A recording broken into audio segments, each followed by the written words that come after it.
ప్రతి college student దగ్గర ఉండాల్సిన షర్ట్స్ అయితే వీడియోలో చెప్తాను అనమాట. ఫస్ట్ వన్ వచ్చేసరికి మనకు ఒక డెనిమ్ షర్ట్ అనేది అన్నిటి మీదకి పార్టీస్ మీదకి కానీ క్యాజువల్గా కాలేజ్కి వెళ్ళడానికి కానీ చాలా బాగుంటుంది. లేయర్ చేయడానికి కూడా చాలా సెట్ అవుతుంది అనమాట. నెక్స్ట్ వన్ వచ్చేసరికి మనకు ఒక ఫ్లోరల్ షర్ట్, అందరి లెక్క నార్మల్గా ఉండేటట్టు కాకుండా డిఫరెంట్గా మనకి ఎక్స్పెరిమెంట్ చేయాలంటే ఒక ఫ్లోరల్ షర్ట్ అయితే ఉండాలి. ఫుల్ హ్యాండ్స్ కంటే హాఫ్ హ్యాండ్స్ అయితే చాలా బాగుంటుంది.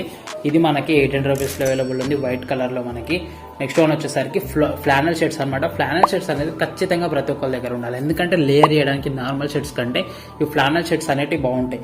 థిక్ ఫ్యాబ్రిక్ ఉంటుంది కాబట్టి మనకి చెబ్బీగా కనిపించడానికి కానీ ఎక్కువ మస్కులర్గా కనిపించడానికి కానీ ఈ ఫ్లానల్ షర్ట్ బాగుంటుంది. ఇందులో కలర్ వచ్చేసరికి పర్టికులర్గా రెడ్ అండ్ బ్లాక్ కలర్స్ అనేవి చాలా బాగుంటాయి. నెక్స్ట్ వన్ వచ్చేసరికి మనకు ఒక బ్లాక్ షర్ట్, ఒక వైట్ షర్ట్ అనేది ఖచ్చితంగా ఉండాలి. వీటి మీదకైనా లేయర్ చేయడానికి కానీ క్యాజువల్గా క్లాసీగా ఉండేటట్టు కానీ ఈ వైట్ అండ్ బ్లాక్ షర్ట్స్ అయితే పిక్ చేసిన అనమాట. 800 రూపీస్లో అవైలబుల్ ఉన్నాయి. లాస్ట్ వన్ వచ్చేసరికి ఒక ఫార్మల్ షర్ట్ అనమాట, లైట్ పింక్ కలర్లో మాకు నీట్గా